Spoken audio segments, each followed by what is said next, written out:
right, welcome back to another episode of Into the Valley, where today we will be looking back on the 3 points we've got from the London Stadium. I think it's one that everyone had dreamt of, but not thought would happen. What a game. That was just, Charlton at Charlton's best, really, wasn't it? Yeah, 100%. I think we knew how up for it all our fans were. We haven't played West Ham for a while, especially in a league game. You've got, on top of that, you've got the London Stadium, which we know is a bit of a weird stadium for like atmosphere and things like that. But from watching it, the fans made an absolute racket. And to be fair, like obviously the team gave them something to cheer about because from get-go, we were really on top of them. We went out there with a game plan, and we were just so much sharper than them. And I know their fans, we've both watched quite a few of their fans' reactions videos after the game, and they were, by all accounts, they're wanting Nuno out, a lot of them now, because I think the way they play is very, very negative. Modern football, though. Oh, yeah. I know he was there last season. And I think they're getting a bit sicker that the football hasn't changed and they're at a lower level. So I think that's where they're getting, pissed off. But I do think that we just went there and it's the typical like Nathan Jones. But the spin on it this time around is that we actually look really dangerous on the counter-attack. It was the Nathan Jones with a bit of pizzazz. Yeah, exactly. And that's what I've noticed so far this season. We've obviously only had the 3 games to really work off, but pre-season there was obviously some concern as to whether we could pick up this new system. But it seems like we're bedding into it really nicely. And I think the thing that it brings that was so apparent in this game was when we hit teams on the counter, we're no longer just the TC outlet. It's not aimless, is it? It's aimless. Yeah. It's just lumping it up. We can actually transition quite quickly. Yeah. And we've got the players to actually do some damage. And there's pace, there's giving. And I think because we've got similar styles of players now as well, where we have got the attacking direct threat, but not just from one position, it's giving players like TC a bit more space. And then if they double up on him because he's doing well, you've got Grant. And Grant and TC seem to be playing this currently ever-switching wing role that we know TC's best role is on the left, but it seems to work quite well. It confuses defenders. Yeah. And I thought in that game especially you had kind of points in the game where Grant seemed like the more threatening kind of player and he was getting a bit more of the ball, and then it would switch up quite quickly. It was so it was a perfectly executed plan, albeit a West Ham side who... They're poor, weren't they? They were... But they were so close in many regards. They had all the possession. They just had no... Cutting edge at all. When you look through the highlights of the game, and obviously we're going to go into it in a bit more detail, but you look at it as a game and they created very little for the amount. When you look at it statistically, 78% possession, 25 shots...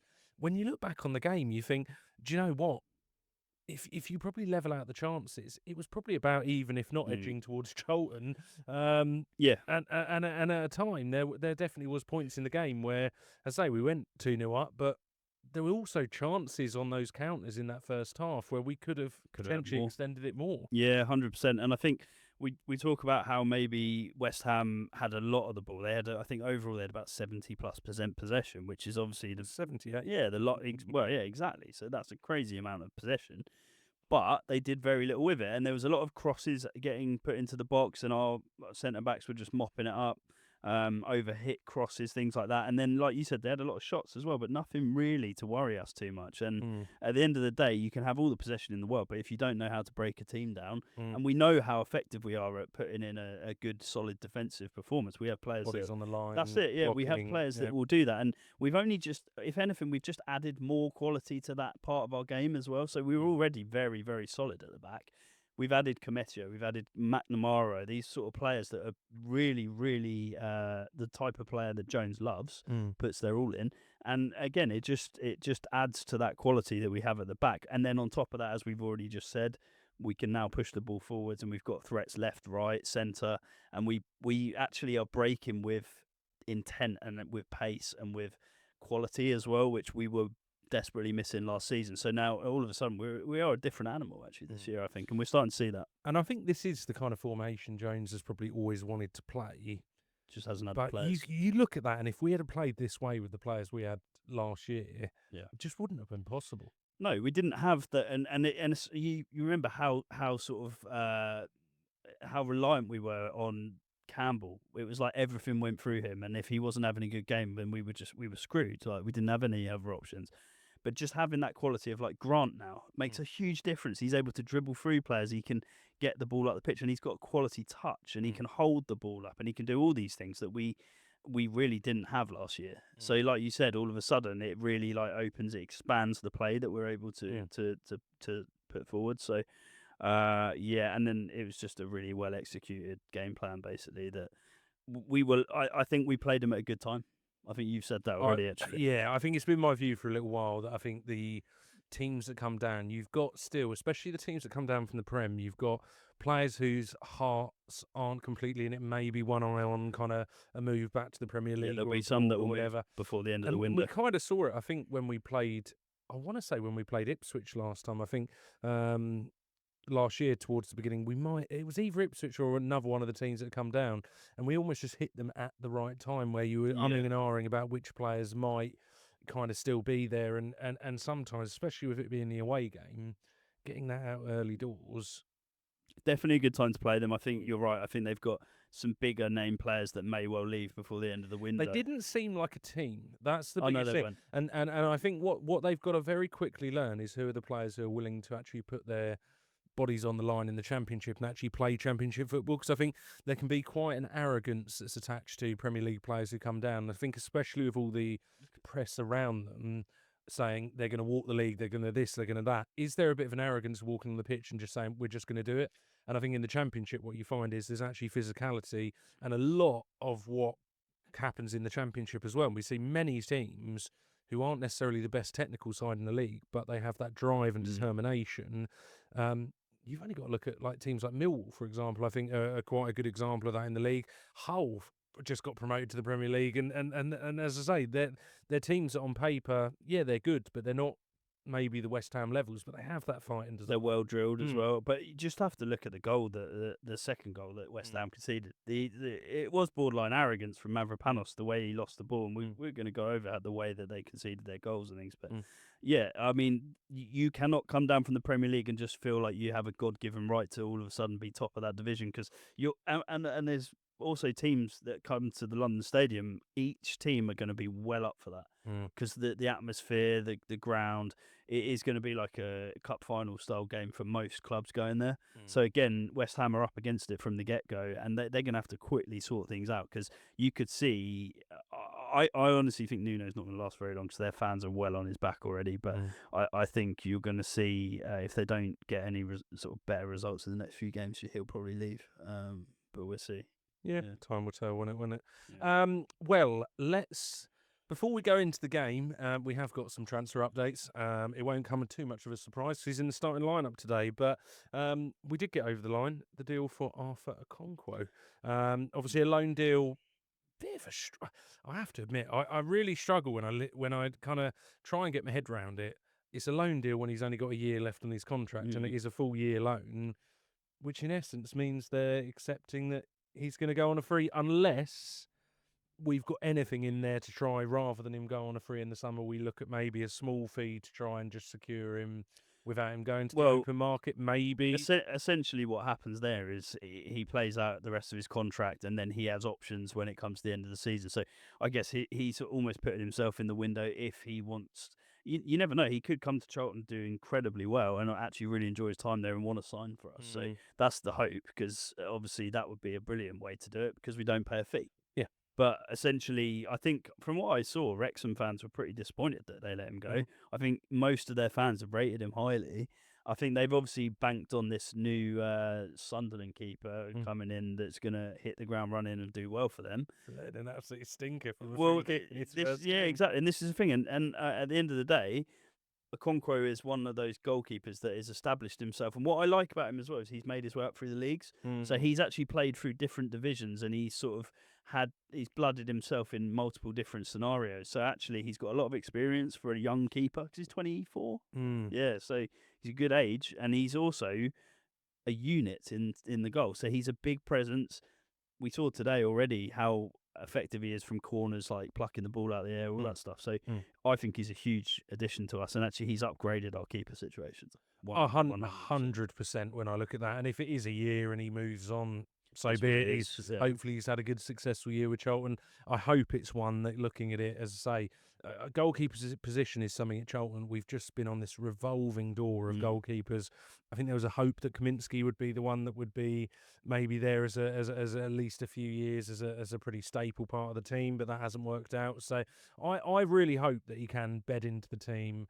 We do get that contract sorted in the summer and go from there. But time will tell with it. I think at the moment we've got a very good keeper on our hands there who's definitely still developing and will have some mistakes in him. I think he did when he was at Wrexham. But overall, watching him today, calm, isn't it? Calm. He did say that in his interview. He's very calm, and he's also just, I think maybe because of his stature, he comes across very confident. I thought today one of the things that was so noticeable straight away. I know Wrexham fans, when I've looked online, have kind of said that his distribution can sometimes be a bit iffy. His distribution today was absolutely brilliant. He was a lot about overarm throws. Yeah, quickly overarm throw and underarm throws out to the midfield quickly, so we could counter. I don't think I've seen that from a Charlton player or a Charlton goalkeeper in a while, because I think we get very, very frustrated. It's just a lump it into nothing. Yeah.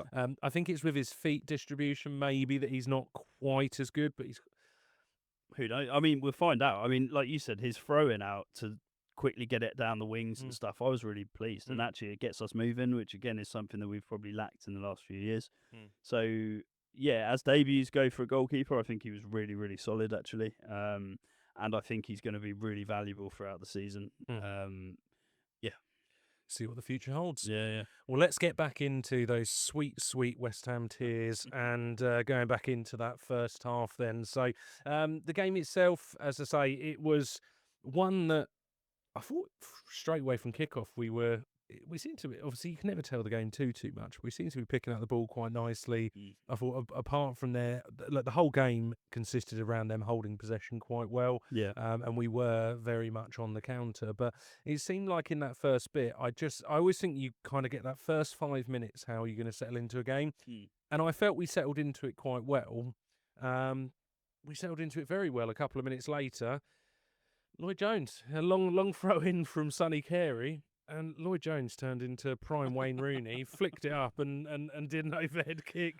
It was a bit of a bumbly overhead kick. It didn't quite have the. It was a centre back. It wasn't the cinematic overhead kick. No. But, I saw his interview after, and he said he hit his head on the floor. Yeah, and he wasn't quite sure what had happened. Yeah, to be fair, the defending wasn't great. I think they missed the first header, and then Mavropanos has sort of gone to almost kick it and head it at the same time. He completely missed it. When the fact Lloyd Jones had the time to take it up, push it up, and then do the overhead kick. It's incredibly poor defending. It did look like it went in slow motion though, because it sort of was. It wasn't hit with the most power, but I thought it gone wide. Well, I think it caught the keeper off guard, and I don't think he was expecting it. Clearly, like from a centre back, but then it sort of snuck in at the just inside the post. So.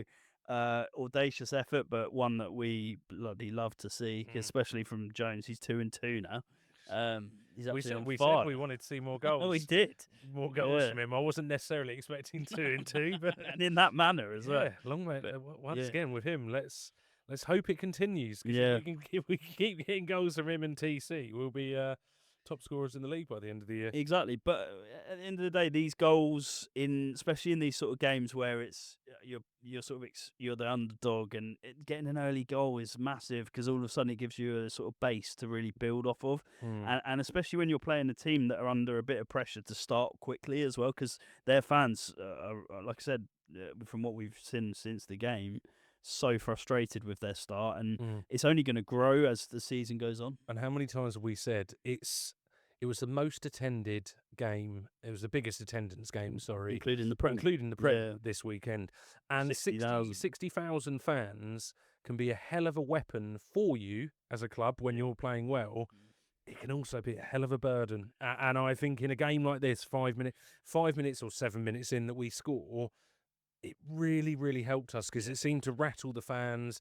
You could tell there was a nervous kind of energy around there. And I think that kind of played into how the game kind of went from there. I think it was a game of, in all honesty, very few chances. There was very few clear-cut chances, but it was a game, once again, that carried on with them controlling possession, pushing it into areas. I thought there were times where Solomon, for example, looked quite dangerous, but McNamara was really handling him well. Yeah. Bowen, whenever he gets on the ball, you get a bit worried. I found He's myself, got the quality, watching the game, you just can see that out of nothing he could create something. So it was a game where we had to be quite wary of that, but they were playing it around quite slowly, quite pedestrian, and we had a tactic which was hit them on the counter. Yeah. And in my opinion, in that first half, that was where that was so apparent. We were incredibly dangerous on the break, and actually the most impressive I've seen us in that regard in a long time. As I say, we picked up some great results last year, and I look back on games like the Ipswich game, but we were dominated in that game for huge periods, and we had a purple patch for about 15 minutes. This was actually us going toe-to-toe with a game plan that was actually effective. And I thought in that kind of period, Grant, to me, really stood out. I think he was picking up the ball so well. And you could just tell his kind of championship quality over things. And there were, as I say, there were chances we were creating, nothing too clear-cut. The one that really springs to mind for me is Carey kind of running in. I think it was Leeburn who just played the ball. Leeburn carries on the run, and he has beaten his man. He's in front of him, and Carey just plays it out left to Grant. And it's a frustration with Carey that I think is starting to creep in a little bit more. You mentioned it last week, yeah. didn't you? The decision-making in a really key moment, and whether that is holding onto the ball too long so the pass isn't there anymore, it just seems like he's really getting things caught up in his feet. He's getting his head up in there as well. Yeah, he's getting his head up and actually looking at space, because I think really important, especially when we have Chalobah, who's a little bit more creative, but he is more defensive-minded in that kind of general midfielder. Yeah. Coventry is defensive-minded. That player in that kind of pocket has to be able to pick a pass as well as score goals. And arguably, I'd say for this team, when you've got your Grants and Campbells and Leeburns in front, the passing's probably more important. And I do wonder if off the back of that, and it's not one to say, like, I don't think there was a player who had a bad game, but I think it's a trait that we're seeing that maybe opens the door for Nibs to maybe come in. Yeah. Or maybe Grant to move into there and an alley or someone start on the right. Or we're fortunate in the depth this season as well, as if somebody is starting to go a bit off the boil. And like I will say, like Carey, throughout last season, we know how well he started. He sort of tailed off a little bit, and he's not started the season brilliantly, but he's still a really important player for us. And I do think he still brings that sort of ability to be able to get his foot on the ball and just run at people. I do like the way he plays. I think the good thing about his sort of role in the side this season is he's not just purely going to be relied on for goals. All of a sudden, we've got other players that are going to chip in, going to create more chances and things like that. So he has got the grace a little bit to actually not have a great game, and we're still looking. Once again, I don't think it was a bad game. He was picking up the ball. He was driving forwards. Yeah. It's noticeable for me that cutting edge pass. I think at this level as well, because it was a chance maybe in that first half to go 2-0 up, for example, or at least have him in on goal. We don't know with Leeburn whether he would have finished it or not, but it's just those real moments where it's picking that right pass at this level. Maybe in this game it hasn't ended up being important, but in other games it can be. Yeah, that's it. And he'll probably have a game where everything does click. So and we're second game in, but no, it's definitely something that I've noticed as well, that he needs to probably improve on that a little bit as we move forward in the season. But yeah, going back into that first half, as I say, there wasn't huge chances. The only one really of note from them came towards the end, which was cross into the box and Tati with quite a free header. Yeah. It wasn't great. He just kind of put it right straight at down the middle. who I thought in that first half was definitely mopping stuff up very confidently. Anything that was kind of coming his way, he just felt like he had it under control. But yeah, it was seeing that kind of. I think for me, it was so important that we went in 1-0 up. Yeah, my worry was at 1-1. Then it's how do you tackle that second half? Whereas it gave us a definitely easier in to that second half. Yeah, definitely. The second half itself, West Ham definitely had a rocket up them. Yeah, they came out firing a bit more. I thought Bowen seemed to get a bit more into the game, which really you don't want. No. He'd had quite a quiet first half, and then he definitely had been some instructions to move things around. Obviously, you had the centre mid. I think it was Kante, who had a very, very poor game, in my off, opinion. Yeah, he came off with Orford coming on. Yeah. But yeah, they definitely seemed just a little bit more on it and seemed a bit more dangerous. And I thought at that point could be quite a long afternoon. It felt like in regards to holding out. We knew that they would have a lot of possession. Like, that was just a given. They've got a lot of quality players in that side. So the next thing when you're one up is just keep it tight. Don't do anything silly. Which we didn't, to be fair, and we defended well. Like you said, Manor Solomon is a dangerous player to deal with at that level. Just come in from Spurs, and he again was one that was cutting in and out. He was very jinky the way he was sort of trying to get. He had that really like low centre, and he was where at any cutting, moment, you don't know, he could just easily beat round a player, and one that McNamara had to be really careful on, because I don't think McNamara's blessed with pace. He's not slow, but he's not quick. What he's very good at, though, is holding. He knows how to sort of use his strengths, and he held off him well. He's experienced. That's it, exactly. And that's what he's been brought in for. And he had a brilliant game, actually. But yeah, he dealt with him really well. And then on the other side, Bell dealt pretty well with Bowen. Again, Bowen's really dangerous. With Bowen, it's basically trying to stop him from cutting in and having one of those whip shots that you see him score all the time in the Premier League. But we kept him pretty quiet. He'd had a few good crosses, but again, when they were crossing the ball into the box, Comesio, Jones were getting on the end of the headers and just getting rid of the ball. So, well, I'd argue when you're playing the game, unless you're going to get an absolute peach, you're kind of playing to our strength. Yeah, 100%. When you're whipping it in. Yeah. And actually, I think one of our weaknesses as a team sometimes is the ability to be able to cut through us with passing, and I just didn't feel they were very heavily on the wing play. It surprised me they didn't try and maybe.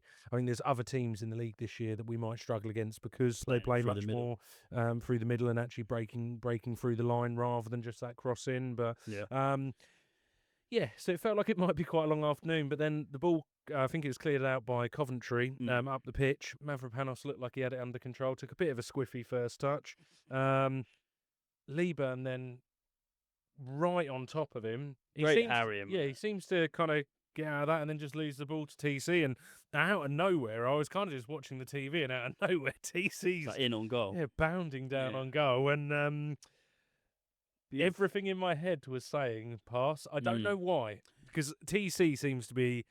There seems to be something that's clicked, a fire in his belly, whatever it might be. Is just finally clicked. But I think maybe it's the TC of past where we've sometimes worried about his final product, his finishing, and these kind of bits. I thought it was such an overlap, he could have maybe played it in. But he is just oozing confidence, and it is a hell of a finish. It's a great finish, yeah. It's very weirdly quite similar to goals he's been scoring recently. It seems his last one, to be fair, and even a screamer version of it in the yeah. I mean, he essentially is sort of whipped it with pace into the bottom corner, and I've seen him do it a lot. He can do it. He's got it in his locker. Like, he's scored quite a few goals like that in the past, but he's just not done it on a consistent basis. But all of a sudden, he scored 3 because he scored in the cup as well. So he scored, and they've all been brilliant goals as well. We are starting to see a TC that is playing with, like you said, confidence. And what confidence does to a player, especially of a player like him who probably has been hot and cold in the last sort of. I mean, we've relied too heavily on him for a long time, and I think he's probably felt the weight of that. All of a sudden, again, it's like he's got players around him that can do things that we didn't have last season. So he's freed up, and then he's able to get on these little balls, and the finish was brilliant. And again, long may it continue, because he could get 10 plus goals in a season if he keeps this up, like easily. So, and that's something again we really missed last season, is someone who scoring consistent goals. So yeah, going 2-0 up really does change the game, because wasn't it? I mean, I was kind of blink and just look at the screen and make sure it wasn't a fairy tale, because it felt like, as I say, it probably had come a little bit against the run of play in that moment, but 100% deserved. I mean, I don't think there's any West Ham fans that I've watched quite a lot afterwards, and I don't think there's many who say we didn't deserve where we were at that point, and obviously where the game ended as well. And also that goal was just a sign of how much more we wanted it. Like, and that was the difference. It was that want to harry. It was that want to push in. It was that want to take. The amount of battles today that we won. Determination, but just going up for headers. We were winning, and like when you both go in for the ball, we seem to be coming out of it more times than not. It was a game of us wanting it more than that genuinely just comes down to desire, and that's something we can always not always actually. In the past, we've had teams where we haven't had that, but under Jones, generally, that's something that's been a sort of the crux of one of his teams is that he wants his players to give absolutely everything. You see it, don't you? In a post match, if that's not the bare minimum his players are given, he's livid, isn't he? He's absolutely livid, and obviously we see. So we see the goal go in. It then felt, how do we play this game? And look, we are going to get the onslaught from West Ham, and that is kind of how it went from there. Obviously, we had substitute-wise Carey coming off. I can't remember what was the Mwamba. Yeah. So Mwamba coming on for Carey, and then his debut, wasn't it? League debut. Yeah, league debut for Mwamba, and not too long after, obviously, Mbick as well coming on for Leeburn. But it was kind of, as I say, it did feel like there was a building up of pressure. We were dropping a little bit deeper. Naturally, I think. Understandably so. There's only so much. But we did still look like we did have a counter. Yeah. What I noticed at that point was, especially as the minutes went on, starting 65th, 70th, legs were definitely starting to get a bit tired as well, because you put in this hell of a shift, but also quite beginning of the season it is. We saw it in the last game. Every game will get a little bit better on that. Yeah. But it definitely was getting a bit more like that. And obviously their goal comes at a time that's really, really difficult to then manage the game from there. Yeah. It was a... I think the shot came in, didn't it? And Okonkwo sort of batted it away. He's not been able to hold on to it. I've seen a few things online that saying that wasn't very good and maybe he should have held on to it. I kind of sit there and think it's very easy to say, but when you look at where the actual kind of... It was relatively close, and there was also a player in front. Yeah. I don't think it was the most stunning of kind of things he could have done, but I don't think it was bad. I don't think he was able to hold on to it, so then it's like, okay, well, he's obviously got a good, solid fist on the end of it, but Pirot, the sort of player that is...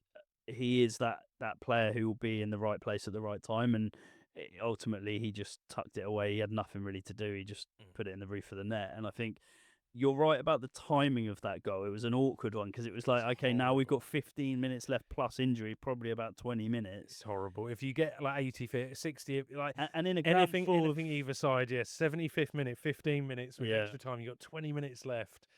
I was nervous at that point, and I think like you're in a ground that's sold out, big stadium. Their fans are like, okay, maybe we can go on now and get something from this game. So we had to be really on it and really resolute to make sure we didn't capitulate, because that could easily happen in that sort of environment. And I think we again just showed how we are really resilient now. We do show that fighting spirit and togetherness when the sort of when it's backs up against the wall, and that's exactly what we did right up until the very end. Well, right till the very end. Obviously, after the goal went in, Sachenje and Rankin Costello came on. Yeah. Before we get to the interesting one at the very end, Rankin Costello very, very nearly, he did break the lines. Yeah, he did. And he's not blessed with pace, is he? Bless him. He nudged it past, didn't he? And he did work a space for himself. He did. But he's one of those players that looks in a bit of pain when he's full on sprinting.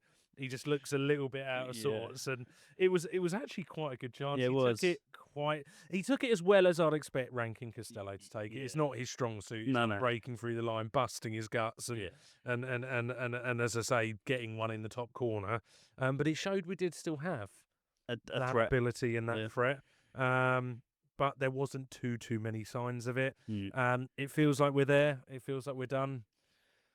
A shot comes in, hits Coventry. Yeah. On the arm. It was a pen.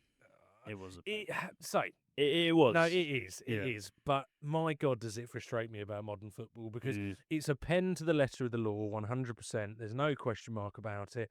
The fact that's a pen, in my opinion, I just cannot get my head around. And I know it's a debate that could go on for centuries, but the fact that is a handball to me, when someone is absolutely caning a ball at you from like 3 yards. I do get that, but his arms are extended out. Like I would agree with you if his arms were closer to his body, but it was one of those where he sort of turned and the goal.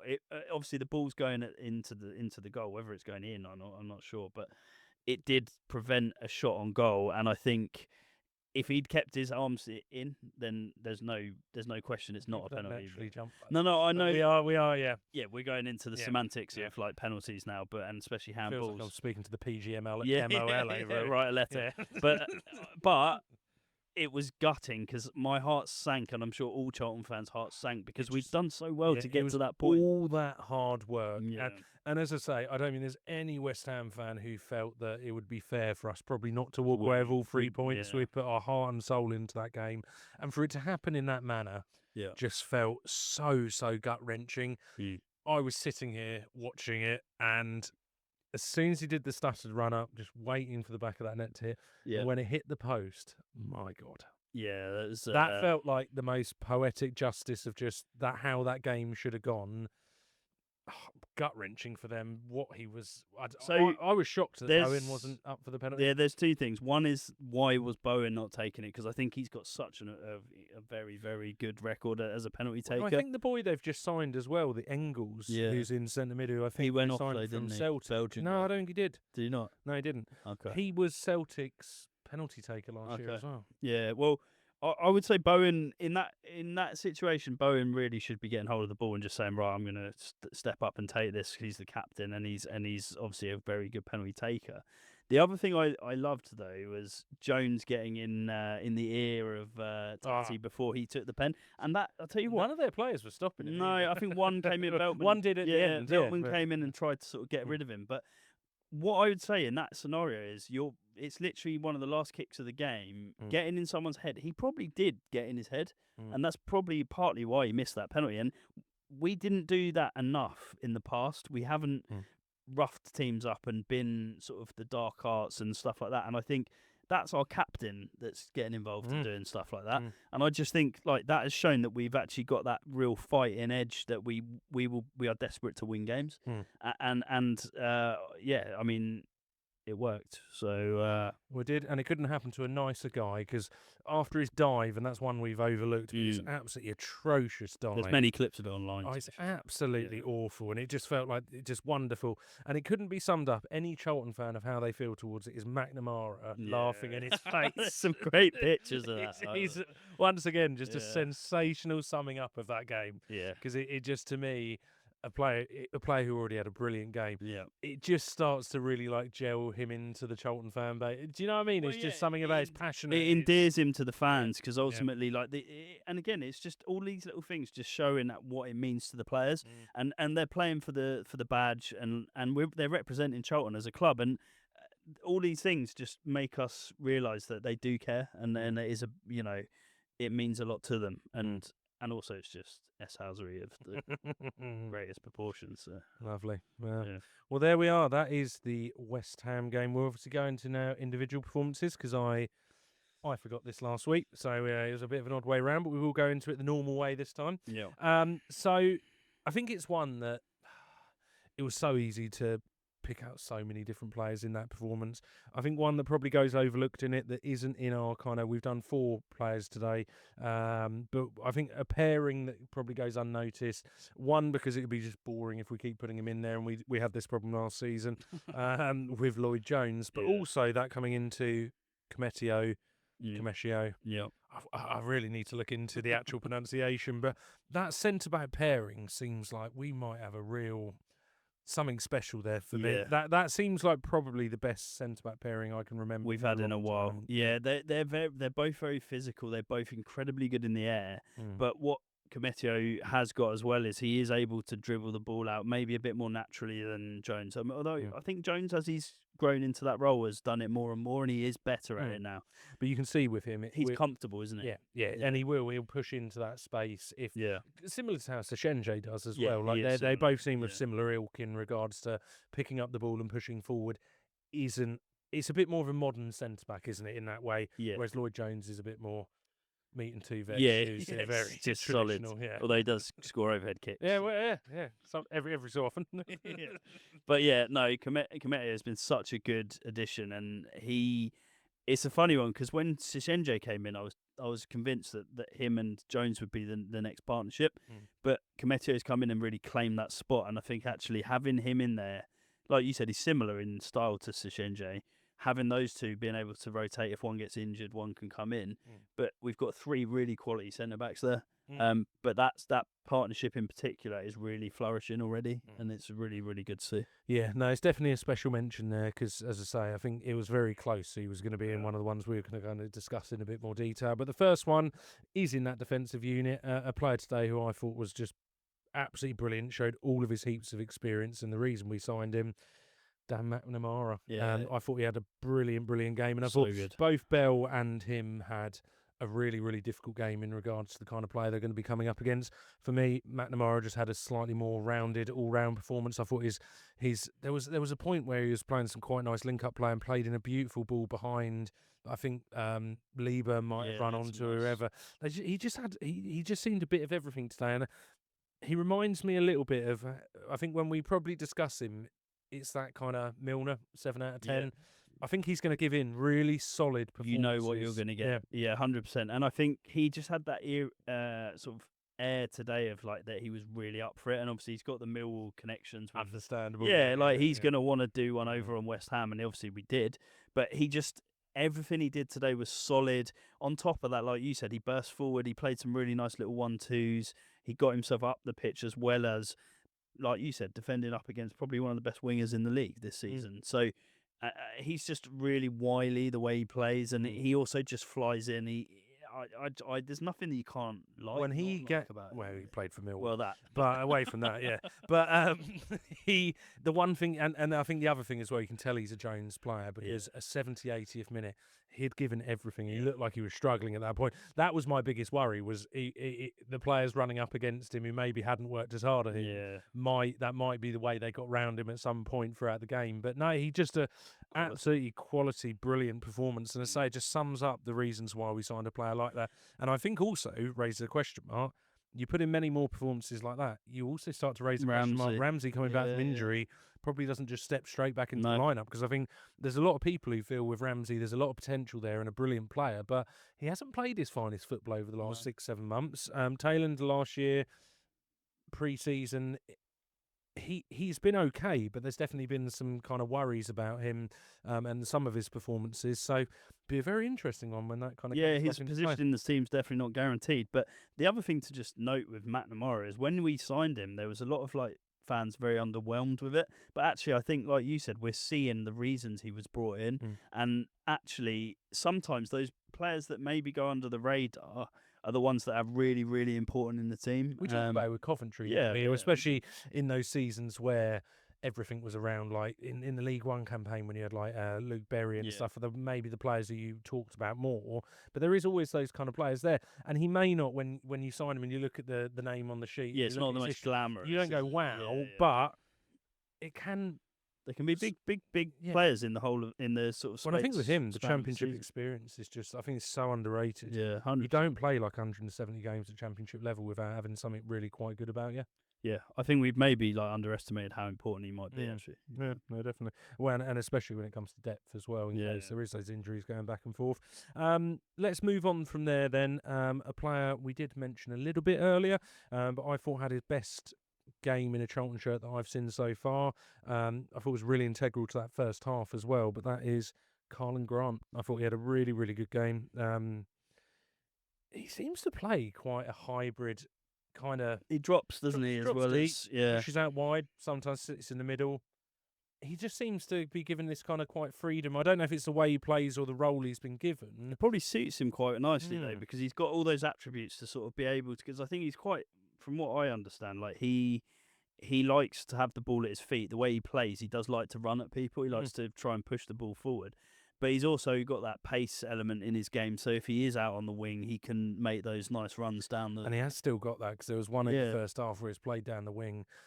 And when he gets to full speed, he's quick. And he's also quite physical. Yeah, he's strong. Yeah, he's strong, but he's also got good feet. So he's got loads of attributes that are you can sort of see why he drops around different parts of the pitch, because he's effective from left, from right, and he can even play down the middle. And he's played as a striker before. When I also think the impressive thing with him, and it's where maybe the player that left us is very different to the player that's come back. I would never in the past have kind of had Grant as maybe passing being one of his attributes. And you see him, he's taken all the corners. Yeah. And he seems to actually get on the ball quite deep sometimes and play those little passes around. Playmaker I'm not role saying almost, he's kind of Kevin De Bruyne sitting at the back whipping balls across, but he definitely does seem to link up, and that's the thing. I think what we noticed so much last year, we had so little in regards to link up play, a player who would drop deep and then play off and then run off and this, that, the other, and create space, and he seems to be filling that role quite well.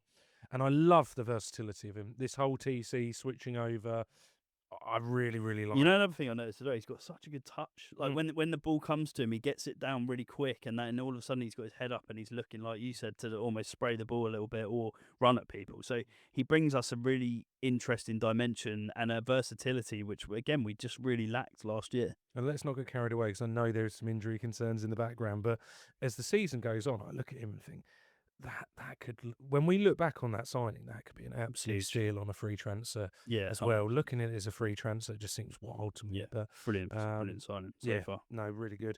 Well, let's move on to the striker role. Miles Lieburn, I thought had once again, you look at his stats on paper, not really much there, not really chance created. I don't even think he had a shot.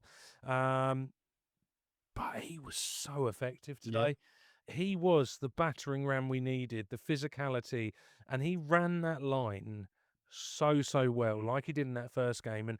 And for, as I say, for a player who's had some question marks over him, this start to the season's been absolutely brilliant. And maybe we're seeing that the Miles Lieburn we need throughout the season isn't going to be centred around goals, isn't going to be centred around this, but he's a handful. He does what kind of Lyndon Dykes was there for. Lyndon Dykes has never had a great scoring record, but has always been that kind of battering ram, that destroyer.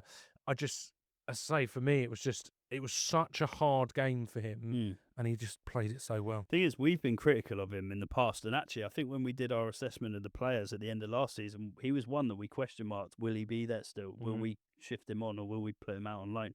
He has actually proved to us in these first two games how important he can be, and actually what an effective player he is when he plays to his strengths. And I think that's maybe, again, something that frustrated us in the past, was maybe he has all these attributes, but he doesn't always implement them as he should. But I honestly think if these last two games are anything to go by, and he's showing that he's very up for it, he won us that second goal, basically, because without his determination to win the ball back, we're not getting into that position. And it's, again, just showing that he's got that eagerness to really impress this season. And I'm sure he will chip in with a few goals as well. But his main part of his role in terms of these sort of games is really just being that bully boy, like you said, and actually just putting himself about, being the man that can sort of play someone in, or just be that sort of hold-up man to get other players into the game. So I think he's a player this season, and I think we're going to see this maybe a little bit more so than we did last, where we had quite a defined, this is our starting 11, sticking to quite rigid. I think we'll find that we'll have different setups depending on who we're playing. And as the game goes on as well, I don't see there being any problem, particularly with Lieburn being a really effective substitution sometimes, if we need to change things up, if we need to go a little bit more route one. He changed the game, the Derby game, didn't he? He came on and all of a sudden gave the defenders something completely different to deal with. And I think having that option, like you've said, is if he doesn't start, but he comes on, he changes things, and he's very, very effective at what he does when he's on his game. So we saw that 100% today. And again, he's another one that, as the same as TC, actually, where if he plays to the level he's able to, he's going to be really, really, really important for us in the season. Well, and I think, as we've discussed this so many times, but one of the things I'm so proud of, and there's not loads and loads of clubs out there who can do it, but seeing involved in our starting lineup today, you've got Lieburn and Bick, Mwamba, like, to have so these many academy products who are actually breaking into the team. It's nice to see. It's so lovely to see, and as I say, that I don't think there's any Charlton fan who ever sees an academy product who breaks through who doesn't want them to succeed and really do well. 100%. I'm really excited about Bick. I think not currently right now, but I think he can have an involvement throughout this season, potentially, depending on what we decide to do with him, but future of what it holds to him. But it leads on to our final player. I think the first player since we've been doing this who's managed to get it 3 weeks in a row. TC. I don't know what he's got in his breakfast at the moment. I need to He's been having his Weetabix because Yeah, the boy is on fire. He is. He's absolutely on fire, and I think it's a funny one as well because we've, like you said in the last episode, like we've had that sort of slight not knowing what's going to happen regarding contract links with Preston and teams like that. I will drive his contract to him. We'll all chip in a tenner each. We'll give him a little Go bonus. fund me. Sign that contract. I think from listening to Jones's comments after the game, it's almost pretty much, from what I understand, it's done and dusted essentially. I hope so because I was hoping it'd be announced to the away kit. Yeah, same. Yeah, I'm so desperate whenever anything Charlton comes out at home, and I'm just desperate for it to be. But who would have thought we'd be in that scenario? Because again, like we have been quite critical of him, especially end of last season.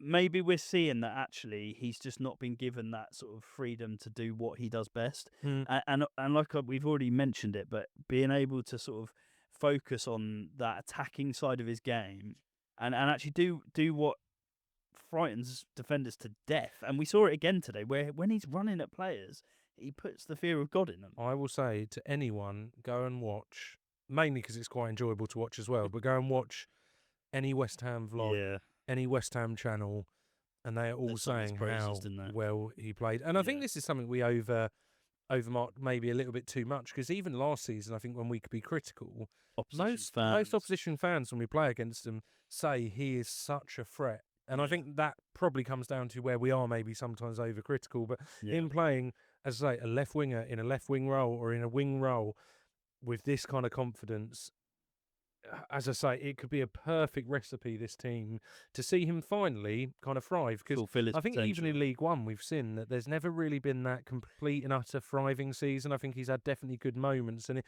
feels like maybe this season could be the one where a lot comes together.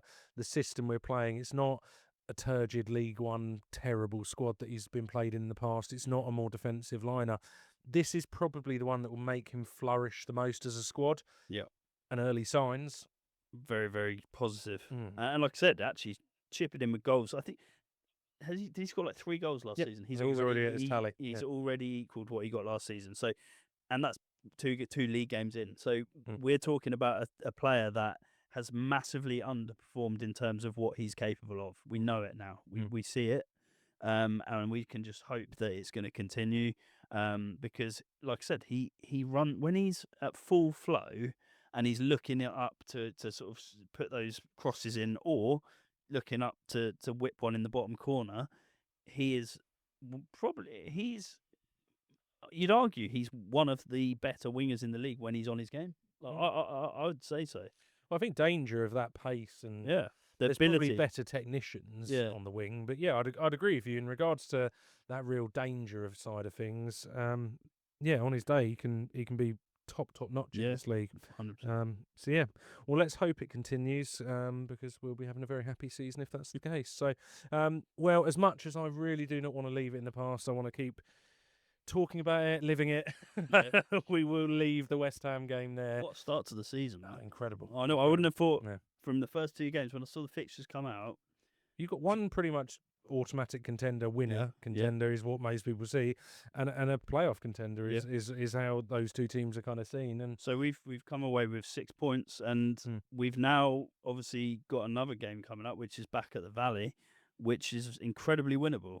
And we also have got one between that. We are going to the Tottenham Hotspur Stadium on Wednesday. Obviously, we've got the Carabao Cup game there. Seems like a bit of a strange one. Obviously, it's a brilliant occasion for fans. Really cool to play them. I would be very surprised. Do you rotate? Yeah, you 100%. Yeah. I don't think I think there's a very good chance we don't come away with anything from that.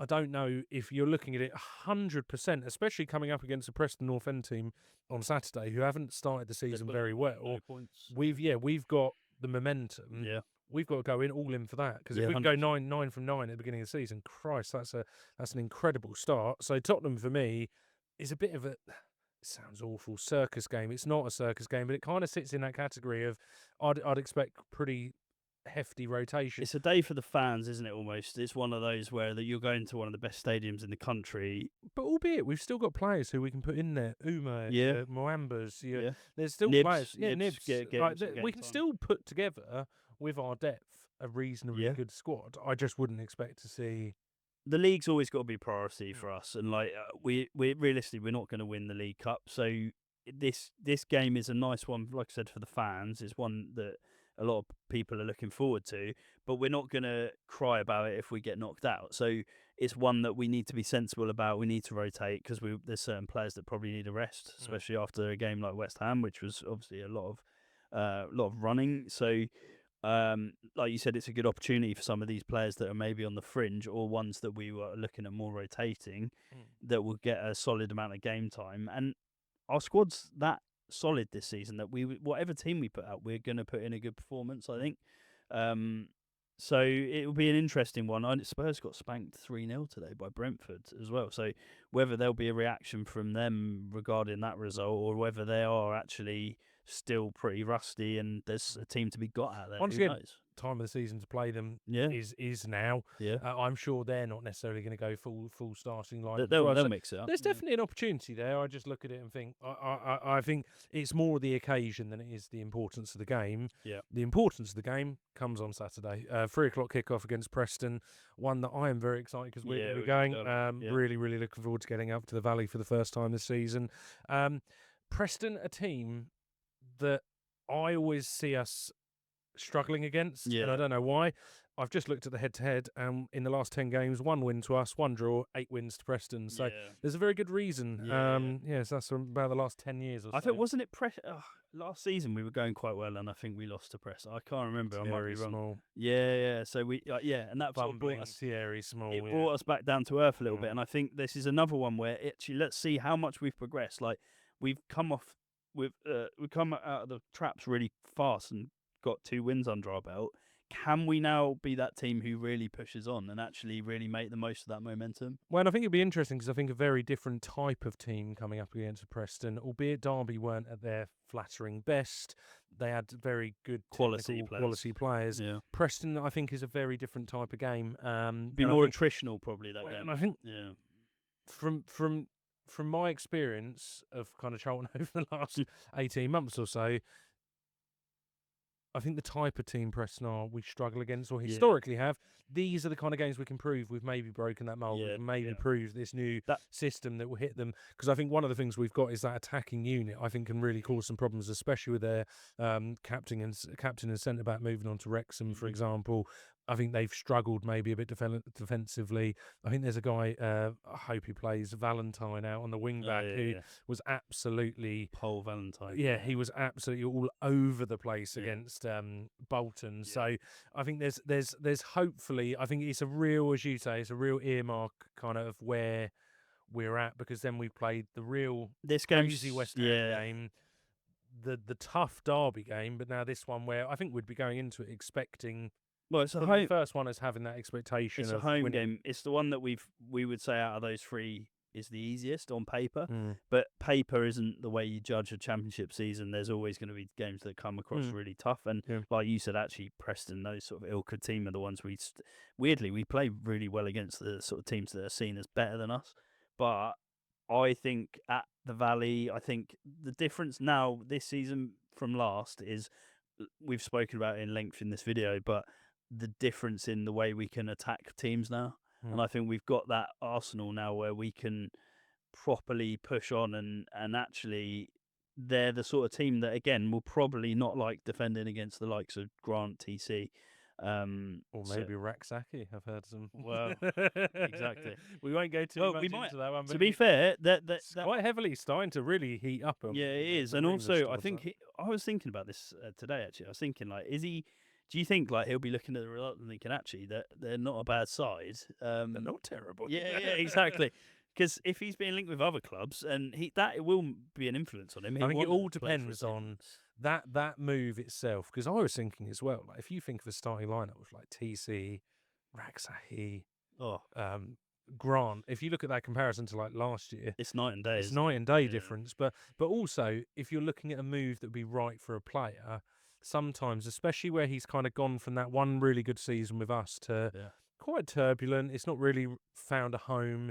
Sometimes going back to the place where you've had your good experience can be a really good move. And he won Player of the Season, and I know the fans took him to their heart, like when he was there, because he was a breath of fresh air in the way he played, and he was really, really dangerous. But yeah, let's see. He is a player that we've already confirmed that he's on the radar. Jones said in his last interview. So, I think quite a few people are getting a bit fed up with the talk on Twitter about it. But I think it is. But I think that's more for the fact it's been an ongoing saga for a while. Every transfer window since he left, I think there's been a hope that he will return. Yeah. So will it be? Yeah, who knows? We'll know a lot more by the end of this next week because there's only there's like 1 week left of the window, isn't there? So well, it seems like that right wing position is probably our final position still to replace the player. I can't imagine on top of that we're looking to do anything else.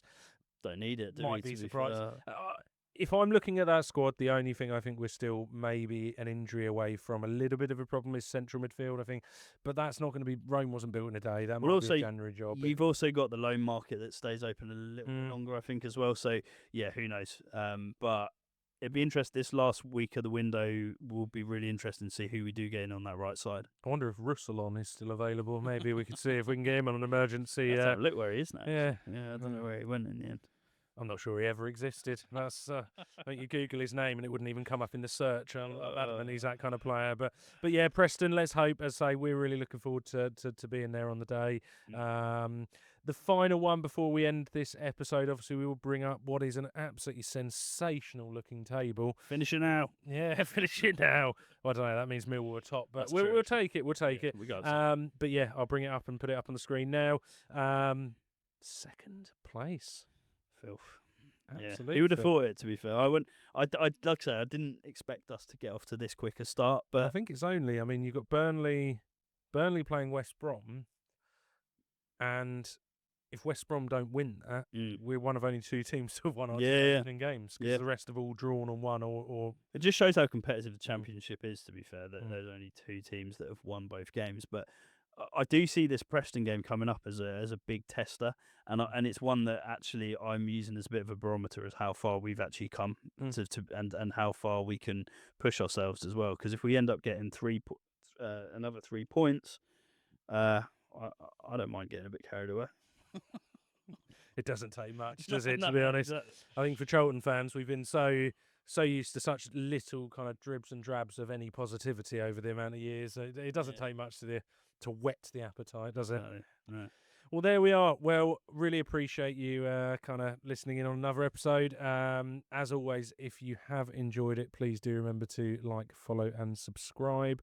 We're hoping to try and push towards the 1,000 subscribers. We know that's kind of coming up, and we've got some quite exciting bits we've been working on when we get to that point, including we're hoping obviously to hopefully push it out onto some more platforms as well. I know a lot of people have requested going out onto things like Spotify, so we're definitely, as soon as we kind of hit that point, that is when our plan is to kind of venture out a little bit wider. So as always, I say, really appreciate the listen, and we'll see you on the next one.